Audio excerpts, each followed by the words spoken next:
श्री शिव महापुराण संहिता युद्धखंड अथ चत्वारिंशोऽध्यायः। शिव और शंखचूड़ का युद्ध। आकाशवाणी द्वारा शंकर को युद्ध से विरत करना। विष्णु का ब्राह्मण रूप धारण कर शंखचूड़ का कवच मांगना। कवचहीन शंखचूड़ का भगवान शिव द्वारा वध। सर्वत्र हर्षोल्लास। सनत कुमार उवाच।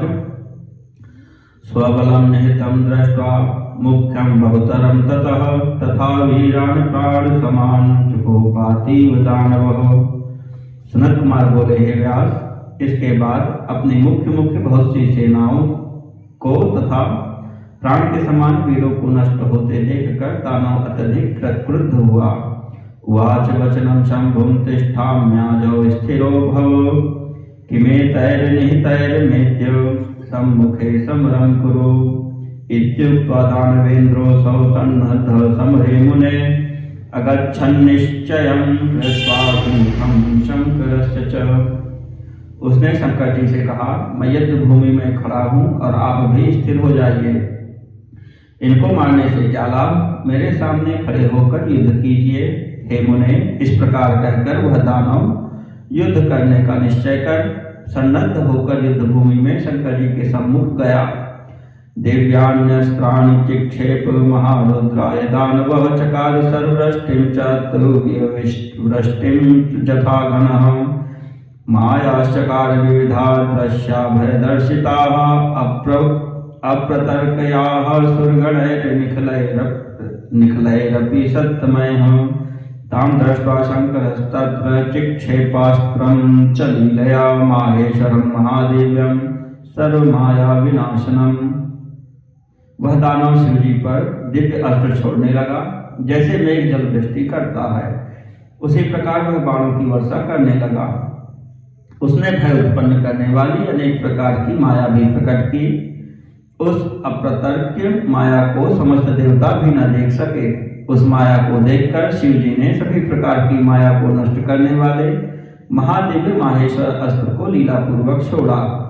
तेजसा तस्य तन्माया नष्टाश्चासंतृतं तदा दिव्यान्यस्त्राणि तान्येव निस्तेजांश्च भवन्नपि। अथ युद्धे महेशानस्तद्वधाय महाबलः शूलं जग्राह सहसा दुर्निवार्यं सुतेजसाम्।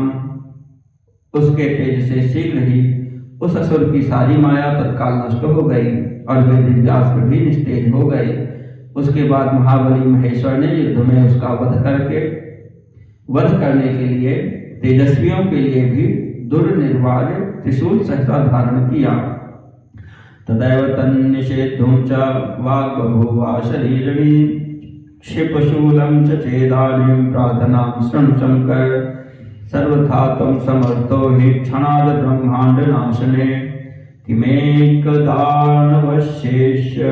शंखचूडस्य साम्प्रतं तथापि वेद मर्यादा न नाशा स्वामिना त्वया तां शृणुष्व महादेव सफलं कुरु सत्यतः। यावदस्य करेत्युग्रं कवचं परमं हरेः यावत् सति मस्तेव सत्या अप्यस्य योषितः तावदस्य जरा मृत्युः शंखचूडस्य शंकर नास्तीत्यवितथं नाथ विधेहि ब्रह्मणो वचः। उसी समय उन्हें रोकने के लिए आकाशवाणी हुई, हे शंकर, इस समय आप त्रिशूल मत चलाइए, मेरी प्रार्थना सुनिए। हे ईश, आप क्षण मात्र में सारे ब्रह्मांड को नष्ट करने में समर्थ है, तब इस समय एक शंखचूड़ दानव के वध की क्या बात। फिर भी आप स्वामी को वेद मर्यादा नष्ट नहीं करनी चाहिए। हे महादेव, उसे सुनिए और सत्य रूप से सफल कीजिए। जब तक इसके हाथ में विष्णु का परम उग्र कवच है और जब तक इसकी पवित्रता स्त्री का सदित्व है, तब तक हे शंकर, इस शंखचूड़ की जरा एवं मृत्यु नहीं हो सकती। हे नाथ, ब्रह्मा के इस वचन को आप सत्य कीजिए। इत्याकर्ण नभो वाणीं तथेत्युक्ते हरे तदा हरेच्छया गतो विष्णुस्तं दिदेश शतां गतिः। वृद्ध वृद्ध ब्राह्मण वेशेन विष्णुर्माया विनाम्बरः शंखचूडोपकंठं च गत्थोवाच सतं तदा। इस आकाशवाणी को सुनकर वैसा ही होगा, इस प्रकार शंकर जी के कहने पर उसी समय शिव जी की इच्छा से सज्जनों के रक्षक विष्णु वहां आए और शंकर जी ने उन्हें आज्ञा दी। तब मायावियों में श्रेष्ठ विष्णु वृद्ध ब्राह्मण का वेश धारण कर शंखचूड़ के पास जाकर उससे कहने लगे। वृद्ध ब्राह्मण वाच देवी दीक्षां दानवेन्द्र मह्यं प्राप्ताय साम्प्रतं नेदानीं कथयिष्यामि प्रकटं दीनवत्सलं पश्चात् त्वां कथयिष्यामि पुनः सत्यं करिष्यसि। वृद्ध ब्राह्मण बोले, हे दानवेंद्र, इस समय आपके पास आए हुए मुझे ब्राह्मण को भिक्षा प्रदान कीजिए। मैं इस समय आप दीनवत्सल से स्पष्ट नहीं कहूंगा, प्रतिज्ञा के बाद में आपसे कहूंगा, तब आप उसे देखकर अपनी प्रतिज्ञा सत्य करेंगे। ओम मृत्युवाच राजेन्द्र प्रसन्न वदने क्षणः कवचार्थी जनश्चाह मृत्युवाचेति सच्छलात्। तब राजा ने प्रसन्न मुख होकर हाँ ऐसा कह दिया। इसके बाद उन्होंने छल से कहा कि मैं आपका कवच चाहता हूँ। तच्छ्रुत्वा दानवेन्द्रो सौब्रह्मण्य सत्यवाक् विभुः तदददौ कवचं दिव्यं विप्राय प्राणसम्मतम्। इसे सुनकर ब्राह्मण भक्त तथा सत्यभाषी दानवराज ने अपने प्राणों के समान दिव्य कवच ब्राह्मण को दे दिया। माययेत्थं तु कवचं तस्मात् जग्राह वै हरिः शंखचूडस्य रूपेण जगाम तुलसीं प्रति। इस प्रकार विष्णु ने माया से उससे कवच ले लिया और शंखचूड़ का रूप धारण कर वे तुलसी के पास गए। गत्वा तत्र हरिस्तस्यायो नव माया विशारदः वीर्याधानं चकाराशु देव कार्यार्थमीश्वरः। वहां जाकर माया विशारद विष्णु ने देव कार्य की सिद्धि के निमित्त उसके साथ रमण किया।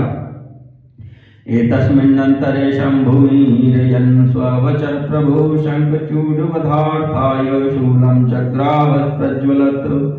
इसी बीच प्रभु विष्णु ने शिव जी को अपने वचन के पालन के निमित्त प्रेरित किया। तब शंखचूड का वध करने के लिए शंकर ने अपना प्रज्वलित शूल धारण किया।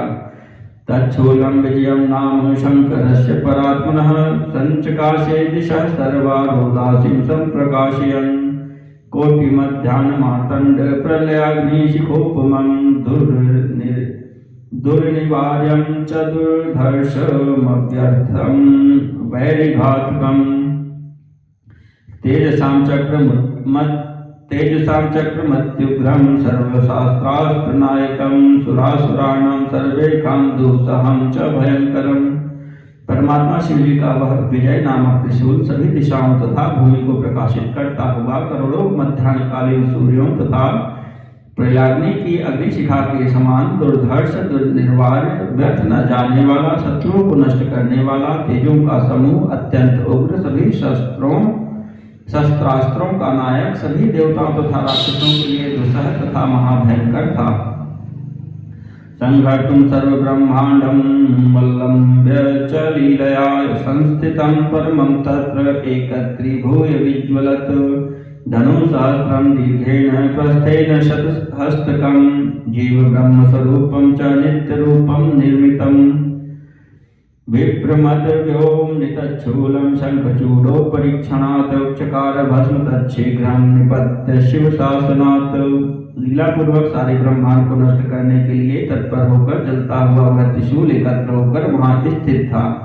शिव जी का वह त्रिशूल 1000 धनुष लंबा 100 हाथ चौड़ा जीव एवं ब्रह्म के स्वरूप नित्य रूप तथा किसी के द्वारा भी निर्मित न किए हुए उस त्रिशूल ने आकाश मंडल में चक्कर काटते हुए शीघ्र ही शिव जी की आज्ञा से शंखचूड़ के सिर पर गिरकर उसे क्षण मात्र में भस्म कर दिया। अथ शूलं महेशस्य द्रुतमावृत्य शंकरं ययो विहाय सा विप्र मनोयायी सुकार्यकृत। हे विप्र, इसके बाद वह त्रिशूल पुनः अपना कार्य समाप्त कर मन के वेग के समान वेग से आकाश मार्ग से शिव जी के पास चला आया। नेदुर्दुन्दुभयः सर्गे जगुर्गन्धर्व किन्नराः तुष्टुर्मुनयो देवा नम्रतुश्चाप्सरो गणाः बभूव पुष्पवृष्टिश्च शिवस्योपरि सन्ततं प्रशंस हरिब्रह्मा शक्राद्या मुनयस्तथा।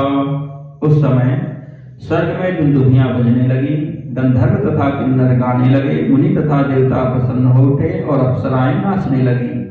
शिव जी के ऊपर निरंतर फूलों की वर्षा होने लगी तथा विष्णु, ब्रह्मा एवं इंद्रादि देवगण शिव जी की प्रशंसा करने लगे। शंखचूड़ो दानवेन्द्र शिवस्य कृपया तदा शाप मुक्तो बभूवाथ पूर्व रूपम वापः। इस प्रकार दानवेन्द्र शंखचूड़ शिव जी की कृपा से शाप मुक्त हो गया और अपने पूर्व रूप को प्राप्त हो गया। अस्थिभिः शंखचूडस्य शंखजातिर्बभूवः प्रशस्तं शंखतोऽयं च सर्वेषां शंकरं विना विशेषेण हरेर्लक्ष्म्याः शंखतोऽयं महाप्रियं संबंधिनां च तस्यापि न हरस्य महामुने। शंखचूड़ की अस्थियों से एक प्रकार की शंख जाति प्रकट हुई। शंख का जल शंकर जी के अतिरिक्त अन्य सभी देवताओं के लिए प्रशस्त माना गया है, विशेषकर विष्णु एवं लक्ष्मी के लिए तथा उनके संबंधियों के लिए तो शंख का जल महाप्रिय है, किंतु हे महामुने वह शंकर जी को प्रिय नहीं है। तमेत्थं शंकरो हत्वा शिवलोकं जगाम सह सुप्रहष्टो रखारूढ़ सोमस्कंद गणव्रतः। इस प्रकार शिव जी शंखचूड़ का वध कर अति प्रसन्न होकर वृषभ पर आरूढ़ हो उमा स्कंद एवं अपने गणों के साथ शिवलोक को चले गए।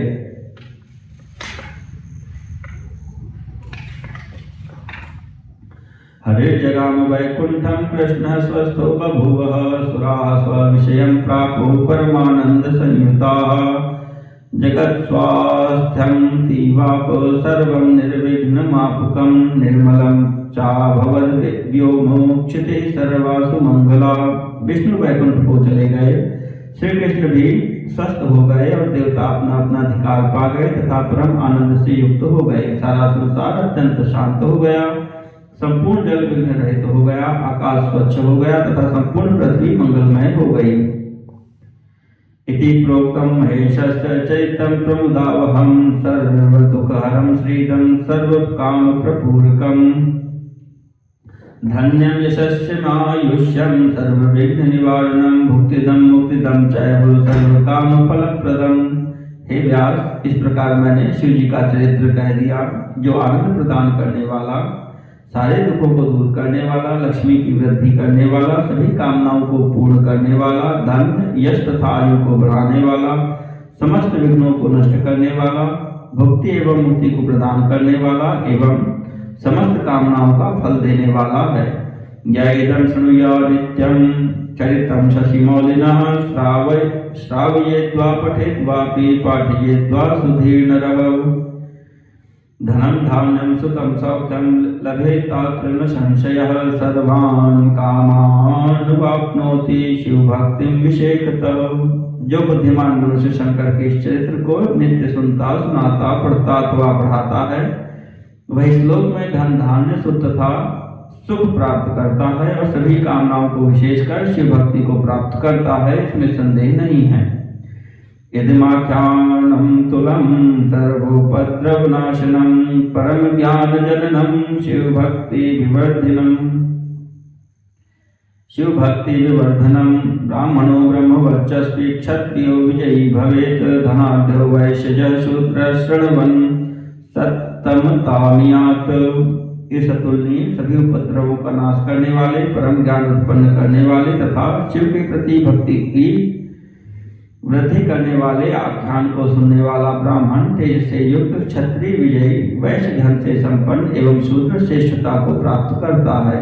इति श्री शिव महापुराणे द्वितीयायां संहितायां पंचमे युद्धखंडे शंखचूड़ोपाख्यानं नाम 4 अध्यायः।